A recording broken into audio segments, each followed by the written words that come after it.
नमस्कार. TV next मराठीमध्ये आपल्या सर्वांचं स्वागत आहे.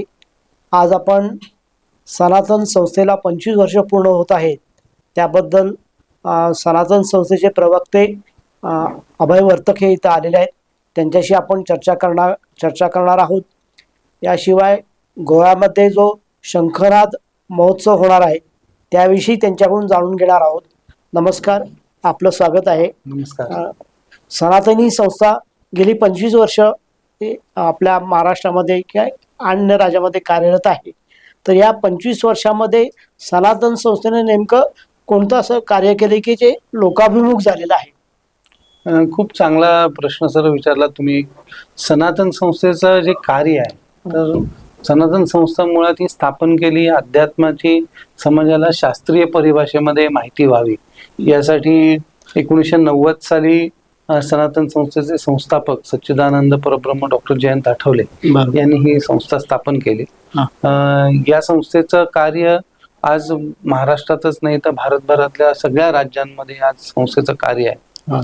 सनातन संस्थेने सुरुवातच अशी केली की आज आपण हिंदू समाजाला बघतो की आपल्या धर्माविषयीची शास्त्रीय माहितीचा अभाव आहे. पण आडनावाने हिंदू आहोत सगळेजण.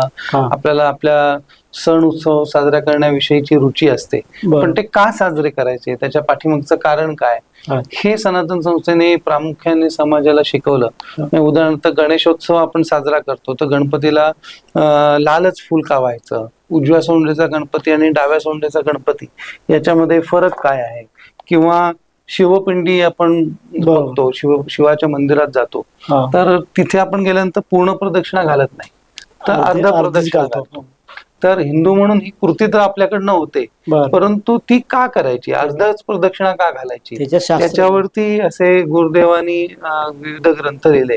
सनातन संस्थेच्या संस्थापकांनी हे ग्रंथ अध्यात्मशास्त्रावरचे जवळजवळ 368 पेक्षा जास्ती ग्रंथ लिहिले आणि याचा 14 भाषांमधून अनुवाद केला आणि आता ते जगभरामध्ये ग्रंथ पोचलेले आहेत. सनातन संस्थेने आपलं कार्यक्षेत्राचं योगदान प्रामुख्याने ठेवलं की समाजाला आपला धर्म सोप्या भाषेमध्ये सांगण्याचं कार्य दायित्व आम्ही हातामध्ये घेतलं आणि त्याला आता या कार्याला 25 वर्ष पूर्ण झाली. अर्थात हे सांगताना आम्ही छोटे बालसंस्कार वर्ग, लहान मुलांसाठी खेडोपाडी धर्मशिक्षण वर्ग सुरू केले की सत्संग आम्ही त्याला म्हणतो की सत्संग घेऊन त्याच्यामध्ये सर्वसामान्यांना ही माहिती देणं. त्याचबरोबर युवकांसाठी विविध ठिकाणी प्रशिक्षण वर्ग घेतले. सनातन संस्थेने लहानांपासून मोठ्यापर्यंत प्रत्येक व्यक्तीचा आणि प्रत्येक माध्यमातून, म्हणजे ज्या वेळेला आम्ही घरोघरी ही पुस्तकं घेऊन जात होतो तो एक काळ होता, पण काळाच्या ओघात डिजिटल युग आलं. तर सनातन संस्थेची वेबसाईट आहे. या वेबसाईटच्या माध्यमातून तर जगभरामधले लोक सनातन संस्थेला विविध प्रश्न विचारतात की बाबा आमच्या घरी उत्सव आहे किंवा वाढदिवस साजरा करायचा आहे तर तो कसा साजरा करायचा, आम्हाला शास्त्र सांगा. श्राद्ध करायचंय तर कसं करायचं, त्याला काय करू आम्ही, कुठले विधी करावे लागतील, ह्या सगळ्या प्रश्नांची उत्तरं देण्याची व्यवस्था आज सनातन संस्थेने निर्माण केली. आणि हे संस्थेचं कार्य अनेक आघात झाले तरी आज अव्याहतपणे सुरू आहे आणि ते वेगाने सुरू आहे. 1990 साली या संस्थेचं नाव सनातन भारतीय संस्कृती संस्था होतं. 1999 साली याचं नाव सनातन संस्था असं झालं आणि त्याला आता 25 वर्ष पूर्ण झालेली आहेत. खरं तर संस्थेच्या कार्याला 35 वर्षापेक्षा अधिक कालावधी झालेला आहे आणि याच्यामध्ये हजारो पूर्णवेळ कार्यकर्ते आज खेडोपाडी धर्मप्रचाराचं काम करतायत. किती कार्यकर्ते? जवळजवळ आता पूर्णकालीनच प्रचार करणारे जे आहेत ते 2,500 पूर्णकालीन प्रचार करणारे आणि दैनंदिन आपल्या सेवांमध्ये असलेले काही 10,000 जण आहेत. मला असं वाटतं की आम्ही जे ख्रिश्चन धर्मांतराला थेट त्याच्यावरती टीका करत बसण्याच्या ऐवजी आम्ही त्याच्यावरती सोल्युशन देण्याचं काम हे सनातन संस्थेने केलं. कारण आपला धर्म, आपल्या व्यक्तीला जर आपला धर्म कळला तर तो धर्मांतरित होणारच नाही, हा आमचा विचार होता. म्हणजे प्रत्येक गोष्टीला, लव जिहाद सारखी समस्या असेल, आपल्या मुलींना जर आपला धर्म कळला तर मुली धर्मांतरित होणार नाही, हा त्याच्या मुळाशी जाऊन संस्थेने केलेला प्रयत्न आहे. सनातन संस्थेनं आजपर्यंत संस्कार पिढी घडवण्याचं कार्य केलेलं आहे. हे आदर्शवत असं कार्य आहे. मग हे आदर्शवत कार्य आज समाजामध्ये रुजलंय का, किंवा त्याला काही तुम्हाला करताना काही विरोध जाणवला का?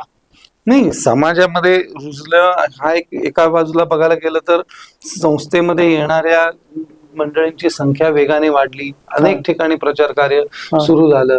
आज दिल्लीमध्ये जातो, उत्तराखंडमध्ये जातो, जम्मू काश्मीरमध्ये जातो, चंदीगडमध्ये जातो. याचा अर्थ ते रुजलं, वेगाने वाढलं. इथनं लोक साधना करून परदेशात गेले. विरोध होतो का? तर याच्या बाबतीत आमच्या गुरुदेवांचा म्हणजे आमचे जे गुरु आहेत परमपूज्य डॉक्टर आठवले, तर त्यांचं एक सुंदर वाक्य आहे की जर तुम्ही चाललात तर तुम्हाला वाऱ्याचा विरोध होणार नाही, धावलात तर विरोध होईल. तर आपल्याला विरोध होणं हे आपल्या कार्याची एक प्रकारची पोचपावती आहे.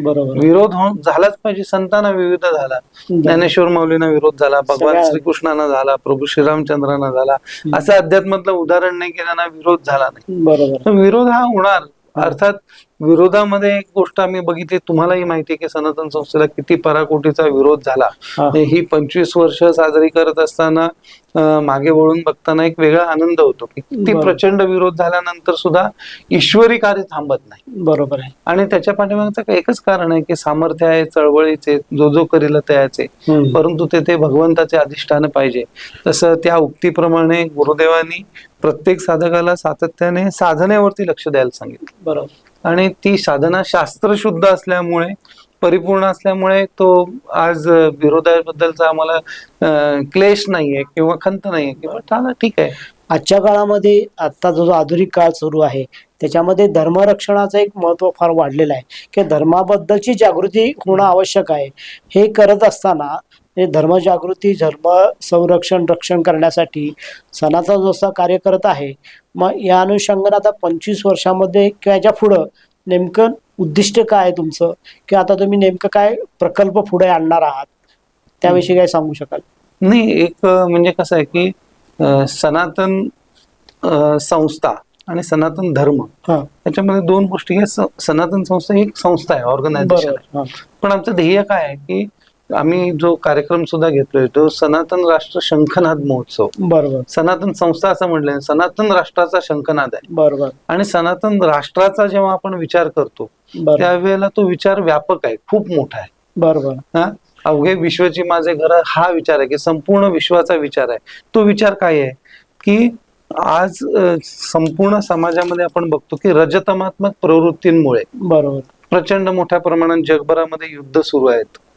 आपण शासकीय व्यवस्थांचं बघितलं तर प्रत्येक ठिकाणी भ्रष्टाचार आहे. समाजाच्या मानसिकतेचा विचार करायचा झाला तर अनेक नवीन आव्हानं समाजाच्या समोर निर्माण झालेली आहेत. आज तुमच्या वेळेला आमच्या वेळेला ड्रग्ज हे काही नव्हतं, आज खेडोपाडी ड्रग्ज मिळायला लागलेला आहे. आणि येणाऱ्या समस्या ह्या अतिशय विकराळ आणि पराकोटीच्या आहेत की आपण सर्वसामान्य माणूस थक्क होऊन जाईल की याला थांबवायचं कसं, कारण त्याच्या मुळाशी कोणी गेलेलं नाही.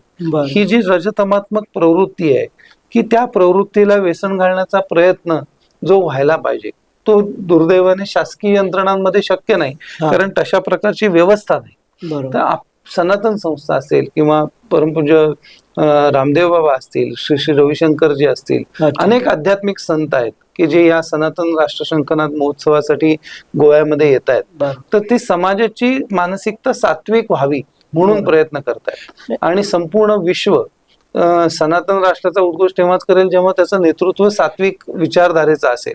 अर्थात एखाद्याला वाटेल की हे अशक्यप्राय गोष्ट बोलतायत, पण हे अशक्यप्राय नाहीये. जर रामराज्य स्थापन होऊ शकतं, जर छत्रपती शिवाजी महाराजांचं हिंदवी स्वराज्य स्थापन होऊ शकतं, तर सनातन राष्ट्र पण निश्चितपणे स्थापन होईल.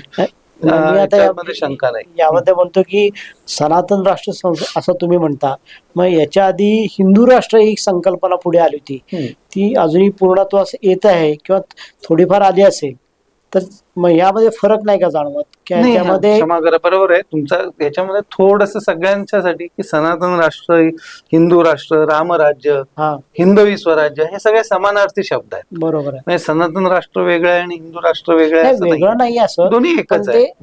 तो एक प्रकारचा प्रवाह आता म्हणजे याच्या आधी हिंदू राष्ट्र म्हणून पुढे होता, आता तुम्ही सनातन राष्ट्र म्हणून हा विषय सनातन आणि हिंदू मुळातच हा गैरसमज इंग्रजांनी पसरवला. बरोबर सनातन हा शब्द आपला प्राचीन शब्द, नित्य नूतन इथे सनातना. बरोबर तर सनातन म्हणजेच हिंदू, हिंदू म्हणजेच सनातन. हिंदूनच पूर्वी सनातन हो, बरोबर. म्हटलं जात होतं. हो हो काळाच्या ओघात त्या म्हणजे दुर्दैवाने या देशामध्ये एक नॅरेटिव्ह असं सेट केलं गेलेलं होतं. हा 10 वर्षापूर्वी हिंदू राष्ट्र हा शब्द सुद्धा उच्चारणं उच्चारणं खूप कठीण होतं. कठीण होतं. किंवा सनातन हा शब्द सुद्धा उच्चार, सनातन म्हणजे जणू काही कोणीतरी अत्याचार करणारा, हा असं. भयंकर असं त्याच्याकडे बघितलं जात होतं. हा कालोखात कालस्य कारणाम आज देशातली परिस्थिती बदललेली आहे. देशामध्ये एवढं तर कळून नक्कीच चुकलंय की संपूर्ण जगाला आज तुम्ही बघितलं तर भारत हा एक आकर्षण वाटतंय विश्वाला. हम्म. कारण तिकडे बघायला गेलं तर रशिया, युक्रेन पूर्णतः अस्वस्थ आहे, अफगाणिस्तान अस्वस्थ आहे, अच्छा. अमेरिकेची अवस्था आपण बघतोय. भारत एकमात्र देश असा आहे की जिकडे शांती किंवा काहीतरी सात्विकता आहे. बरोबर आम्ही विशेष करून हे जेव्हा कार्य करतो तेव्हा आता तुम्ही गोव्याच्याच कार्यक्रमाला 25,000 मंडळी महानुभाव विविध राज्यातील येतील, त्यातले 1200 लोक विदेशात येणार आहेत. बापरे अच्छा. 22 देशातले लोक आहेत. अच्छा तर ते लोक इथे येतात तेव्हा ते भारतीय संस्कृतीचं आचरण करतायत. त्यांनी त्यांच्या मुलांची नावं लक्ष्मी, शांती अशी ठेवलेली आहेत. बरोबर त्यांनी त्यांच्या घरातलं आचरण सनातन वैदिक धर्माप्रमाणे सुरू केलेलं आहे. बरोबर. त्यांनी घरामध्ये आरती करायला सुरुवात केलेली आहे. अच्छा. ते नामजप करतायत. हम्म. काही जण त्यांच्या त्यांच्या धर्माप्रमाणे करतायत, तरी सुद्धा आमचा त्याला काही विरोध नाहीये. बरोबर पण त्या सगळ्यांना एवढं कळून चुकलंय की बाबा सात्विक जीवन असलं पाहिजे आणि ती प्रणाली सनातन धर्म किंवा हिंदू धर्म देऊ शकतो. गोव्यामध्ये आता हा उत्सव कधी होणार आहे? हा उत्सव 17, 18, 19 मे मे. असा 3 दिवसाचा हा उत्सव गोव्यामध्ये होतोय. बरोबर आणि ह्या 3 दिवसामध्ये महाराष्ट्र राज्याचे माननीय मुख्यमंत्री देवेंद्रजी फडणवीस येत आहेत. बरोबर. त्याचबरोबर माननीय एकनाथ शिंदेजी येत आहेत, उपमुख्यमंत्री. छत्तीसगडचे मुख्यमंत्री आहेत, ते स्वतः या कार्यक्रमाला उपस्थित राहत आहेत. छत्तीसगडचे उपमुख्यमंत्री आहेत बरोबर. विजय शर्माजी, ते उपस्थित राहत आहेत. त्याचबरोबर आध्यात्मिक क्षेत्रामध्ये गुरुदेव श्री श्री रविशंकरजी, जे आर्ट ऑफ लिव्हिंगचे संस्थापक आहेत, एवढे सर्व येणार. परमपूज्य स्वामी गोविंद देवगिरीजी महाराज, जे अयोध्या मंदिराचे, राम मंदिराचे बरोबर कोषाध्यक्ष आहेत, किंवा पूजनीय महंत रवींद्रपुरीजी महाराज, त्याचबरोबर योग ऋषी आपले रामदेव बाबा, हे सगळे संत, अनेक संत, मी सगळ्यांची नावं वाचून दाखवत नाही, पण याच्यामध्ये खूप मोठी संत सभा आयोजित केलेली आहे. यामध्ये सनातन धर्मश्री आणि हिंदू राष्ट्ररत्न असे 2 पुरस्कार त्या ठिकाणी दिले जाणार आहेत. कुणालाच मिळणार?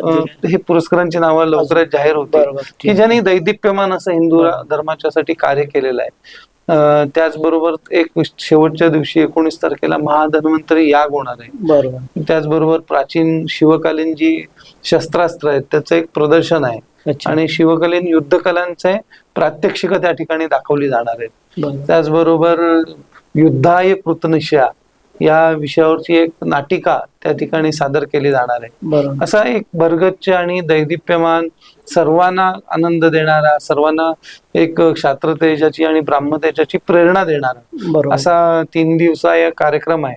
आपणही त्या कार्यक्रमाला या. प्रेक्षकांनाही सांगेन की हा कार्यक्रम आम्ही ऑनलाईन पण टाकू, तोही तो बघा. ज्यांना, जे गोव्यातच राहणारे आहेत, बघणारे आहेत, ते सकाळी येऊन संध्याकाळी कोणी जाऊ शकतात.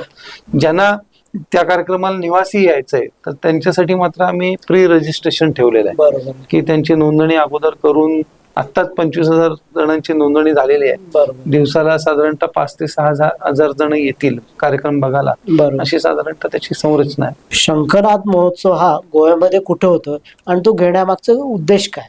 हा गोव्यामध्ये फोंडा येथील इंजिनिअरिंग कॉलेजचं, जे फर्मागुडीचं इंजिनिअरिंग कॉलेज आहे, त्याच्या पटांगणावरती हा होतोय. आणि हा घेण्याचा उद्देश असा आहे की सनातन संस्थेला 25 वर्ष पूर्ण झाले. बरोबर. आणि सनातन संस्थेचे संस्थापक सच्चिदानंद परब्रह्म डॉक्टर जयंत आठवले यांचा 83वा जन्मदिवस आहे. बरोबर. तर त्या निमित्ताने आपण भारतभरातल्या सगळ्या संघटनांना बोलवलेलं आहे. बरोबर. आणि सगळ्या संतांना बोलवलेलं आहे, सगळ्या मान्यवरांना बोलवलेलं आहे.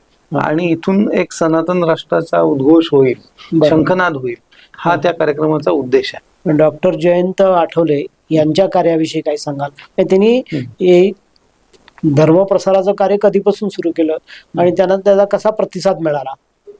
खूप कृतज्ञ आहे आपला की हा प्रश्न आम्हाला विचारलात. कारण ह्या सगळ्याचं मूळ जे आहे किंवा ज्यांच्या प्रेरणामुळे झालं हा ते म्हणजे ज्यांनी स्वतः केलं हा ते म्हणजे सच्चिदानंद परब्रह्म डॉक्टर जयंत आठवले. तर यांचे गुरु म्हणजे परमपूजनीय भक्तराज महाराज, बरोबर. ते इंदोरचे. त्यांनी आता अच्छा. देह ठेवलेला आहे, हा पण त्यांच्या मार्गदर्शनाखाली यांनी साधनेला सुरुवात केली. अच्छा. आणि एक लंडन रिटर्न डॉक्टर जेव्हा परमपूज्य भक्तराज महाराजांच्या नारायणगावच्या जवळ कांदळी नावाचा आश्रम आहे, त्या आश्रमामध्ये गेला तेव्हा त्या गुरूंनी त्यांना दगड उचलणं, स्वच्छता करणं ह्या सगळ्या सेवा दिल्या. बरोबर. आणि त्यांच्या त्या सगळ्या सेवांमध्ये मनपूर्वक सेवा केल्या. त्यांचे अध्यात्मातलं पण ज्ञान घेतलं. पण 1.5 वर्षामध्ये त्यांनी इतकी तन्मयतेने तन मन धन अर्पण करून सेवा केली की गुरुदेवांना म्हणजे त्यांच्या गुरुने आशीर्वाद दिला की मी तुला ज्ञान भक्ती आणि वैराग्य दिलं, बरोबर. जा तू जगभरामध्ये. त्यांनीच सनातन संस्थेचं नाव सुचवलं आणि ही संस्था स्थापन कर आणि अख्खं जग तुझ्याकडे येईल. बरोबर. म्हणजे जरी गुरुदेवांचं पूर्व आयुष्य म्हणजे संस्थेमध्ये स्थापनेच्या अगोदरचं आयुष्य लंडनमध्ये गेलेलं होतं, कारण त्यांनी मुंबईमध्ये जे मेडिकल मधनं MBBS केलं आणि सायकॅट्रीचं पुढचं पदव्युत्तर शिक्षणासाठी परदेशात गेलेले होते. तिकडेच त्यांनी त्याच्यावरचं संशोधन केलं. ऑस्ट्रेलिया ते अमेरिका त्यांचं खूप मोठं नाव होतं आणि त्या संमोहन उपचारामधले अतिशय मोठे तज्ज्ञ म्हणून ते मुंबईत येऊन प्रॅक्टिस करत होते. आणि सनातन संस्थेचं मग गुरुदेवांच्या मार्गदर्शनाखाली साधना त्यांनी सुरू केली, स्थापना झाली. पुढे हे सगळ्या ग्रंथांचं लिखाण झालं. गावोगावी त्यांनी सत्संग घेतले. आज संस्थेचे विविध ठिकाणी मोठे आश्रम आहेत. मुंबईच्या जवळ पनवेलमध्ये आहे, ते मिरज मुर्जेमध्ये आश्रम आहे, कर्नाटकमध्ये मुलकी मँगलोरला आहे, गोव्यामध्ये खाली रामनाथीमध्ये आश्रम आहे, तिकडे केरळमध्ये कोचीमध्ये आश्रम आहे, असे तिकडे उत्तर भारतामध्ये वाराणसीमध्ये आश्रम आहे.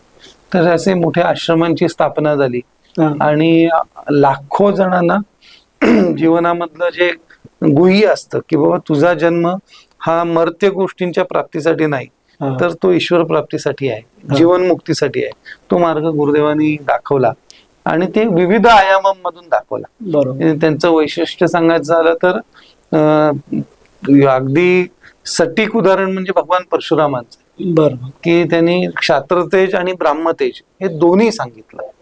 हे अग्रतच चतुर्वेदा पृष्ठतच सशरम धनु इदम ब्राह्मम इदम क्षात्रम शापादपी शरादपी, जे भगवान परशुरामांचं वचन आहे. अग्रतच चतुर्वेदा म्हणजे त्यांनी साधनेतलं सगळी परिपूर्णता सर्व साधकांना शिकवली.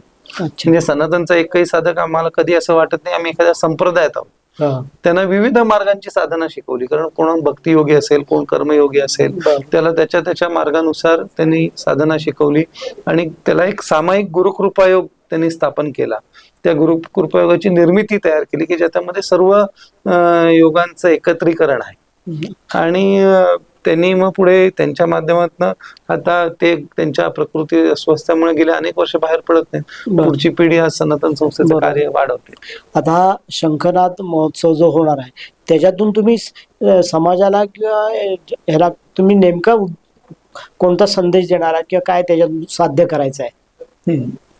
ह्याच्यातनं संदेश हाच आहे की प्रत्येक व्यक्तीने साधना केली पाहिजे. बरोबर. कारण संपूर्ण विश्व भारताकडे एकाच गोष्टीसाठी येईल आणि ती गोष्ट म्हणजे तुमचं आध्यात्मिक बळ. बरोबर. भारताकडे काही टेक्नॉलॉजीसाठी लोक येणार नाही, जसं स्वामी विवेकानंदांनी करून दाखवलं किंवा योगी अरविंदांनी करून दाखवलं. अनेक संतांनी आज जगभरामध्ये इस्कॉनचे जे संस्थापक आहेत जगामध्ये त्यांना मानलं गेलं. जगातले कुठलेही आध्यात्मिक गुरु काही जपान मधून नाही आले किंवा चायना मधून नाही आले, ते सगळे आध्यात्मिक गुरु भारतातून गेलेले आहेत. तर संपूर्ण विश्वगुरु जर बनायचं असेल तर प्रत्येक भारतीय व्यक्तीला साधना कळली पाहिजे, त्यांनी ती स्वतः केली पाहिजे. आणि साधना करत असताना आपल्या आजूबाजूचं वातावरण चांगलं असलं पाहिजे, त्याच्यासाठी राजा चांगला असला पाहिजे, म्हणून राज्य व्यवस्थेवरती पण सत्वप्रधान व्यक्ती असल्या पाहिजेत. हा याच्या पाठीमागचं खरं कारण. एका दृष्टीनं रामराज्य स्थापित व्हावं अशा उद्देशानं हे संस्थेचं कार्य चालू आहे. अर्थात याच्यामध्ये हे तुमचं कार्य चालू असलं तरी सामाजिक दृष्टिकोनातून किंवा इतर सामाजिक काही उपक्रम आहेत का याच्यामध्ये? त्याच्यामध्ये एक सामाजिक उपक्रमांमध्ये आमचा ना प्रत्येक व्यक्तीला सनातनचा जो कोणी साधक आहे त्याला आम्ही फर्स्ट एड ट्रेनिंग देतो, जे प्रथमोपचार. आणि आम्ही त्याचा उपयोग बघितला की विविध आपदा ज्या वेळेला येतात, बरोबर. म्हणजे 2003 साली नाशिक कुंभमेळ्यामध्ये स्टॅम्पेड झालेलं, हा ते चेंगराचेंगरी झाली. चेंगराचेंगरी. मला आठवतंय की तिथे पोहोचणारी पहिली टीम सनातन संस्थेची होती. बर. आमचे सगळे कार्यकर्ते त्या ठिकाणी, मी स्वतः त्याच्यामध्ये होतो. हम्म. नेपाळला भूकंप आला त्यावेळेला आम्ही तिकडे कार्यकर्ते पाठवलेले. बर. जे जे आमच्या यथाशक्ती, कुठे पूर आला, भूकंप आला, कुठे दंगली झाल्या, आज आम्ही जळगावमध्ये बघितले की मोठी दंगल झालेली, त्या ठिकाणी सहाय्यतेसाठी आम्ही तिकडे आमचे कार्यकर्ते गेलेले होते. म्हणजे ज्या ठिकाणी समाजावरती आघात होईल त्या ठिकाणी सनातनचे कार्यकर्ते सामाजिक दृष्टिकोनातून धावून जातातच आहेत. विशेष करून आता महिलांना मध्यंतरी खूप मोठ्या प्रमाणात आपण बघत होतो की छेडछाड करणं असं, तर महिलांसाठी विशेष प्रशिक्षण वर्ग स्वसंरक्षणाचे हे सुरू करायला आम्ही प्रोत्साहन दिलेलं होतं. काही ठिकाणी आम्ही थेट सहभागी होतो, काही ठिकाणी आम्ही अन्य संघटनांना सहाय्य केलं. बरोबर. जसं आता हिंदू जनजागृती समिती मोठं गोव्यामध्ये हिंदू राष्ट्र अधिवेशन घेते, तर त्याला लागणारं सहकार्य सनातन संस्था करते. आता या तुमच्या कार्यामध्ये महिलांचा सहभाग किती असतो आणि त्यामध्ये उत्स्फूर्तपणे येणारी तरुण पिढी वर्ग आहे का? आज आमच्या कुठल्याही आश्रमात जाऊन बघितलं तर साधारणतः 70% तरुण आहेत. बरोबर. 30% वयस्कर आहेत आणि एकंदरीत कार्यामध्ये 60% महिला आहेत आणि 40% पुरुष आहेत. त्यांचं कार्य काय असतं? महिलांना नुसतेच ह्याच्यावरती नाहीये, अनेक जिल्ह्यांचं दायित्व महिलांकडे आहे. बरोबर. अनेक राज्यांचं दायित्व महिलांकडे आहे. अच्छा. असं नाहीये की त्या महिलांना फक्त प्रवचन ऐकायला बोलवलं गेलेलं आहे, त्यांच्याकडे दायित्व आहे. आणि मला असं वाटतं की सनातन धर्म हे उत्तम उदाहरण आहे की इथे बाईला बुरक्यामध्ये ठेवायची पद्धत नाहीये. बाईच्या हातामध्ये आम्ही तिला देवी स्वरूप मानलेलं आहे.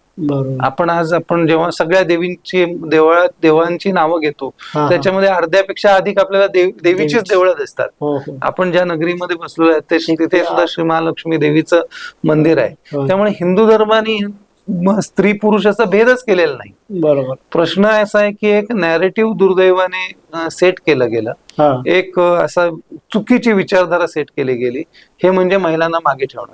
बरोबर. आम्ही तर महिलांना देवी बनवलेलं आणि देवी म्हणूनच त्यांच्याकडे बघतो.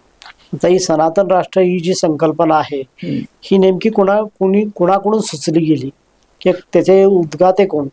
नाही, ह्याचे उद्गाते परमेश्वरच आहे. हा सनातन रामराज्य ज्यांनी सुचवलं तर प्रभू श्रीराम त्याचे उद्गाते म्हटले पाहिजेत. तर 1,68,000 वर्ष रामायण लिहून झाले. तर तो जो विचार आहे ना की रामराज्य, सनातन राष्ट्र हा शब्द कदाचित त्याच्यामध्ये नसेल, पण रामराज्य हा शब्द होता. तर रामराज्य अशासाठी होता की जे उत्तम आहे ते.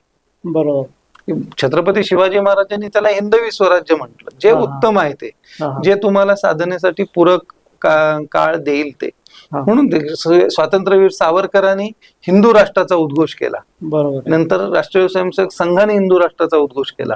सनातन संस्थेने पण रामराज्य, सनातन राष्ट्र, हिंदू राष्ट्र हे सगळे समानार्थी शब्द वापरलेले आहेत. आता गोव्यामध्ये हे तुमचं संमेलन होत आहे, या महोत्सव होतोय, तिथे गोव्यामध्ये तसं पाहिलं गेलं तर ख्रिश्चन कम्युनिटी जास्ती आहे. मग अशा ठिकाणी काही विरोध वगैरे झाला? सुदैवाने कुठलाही विरोध तिथे झाला नाही. गोवा अतिशय शांतता प्रिय हे करणार आहे. खरोखर कुठल्याही प्रकारचा विरोध झाला नाही, सहकार्य झालं. काही ठिकाणी तत्वता मतभेद असतील त्या गोष्टीला असू शकतात, परंतु विरोध म्हणून काहीतरी आंदोलन झालंय असं कधी झालं नाही. त्याच्यामध्ये अर्थात आम्ही सहकार्याच्या दृष्टिकोनातून कधी गेलेलो नाही, पण विरोध झालेला नाही. शंखनाद हे नाव का दिलं गेलं, म्हणजे काय त्याच्यातून नेमका हेतू काय? तो हा आध्यात्मिक स्तरावरचा शब्द आहे, म्हणजे हा संतांनी सुचवलेलं नाव आहे ते. आणि त्याची कारण मीमांसा अशी आहे की शंखनाद म्हणजे आपण एखादी नांदी करतो, एखादी गोष्टीला सुरुवात करतो तेव्हा शंखनाद करतो.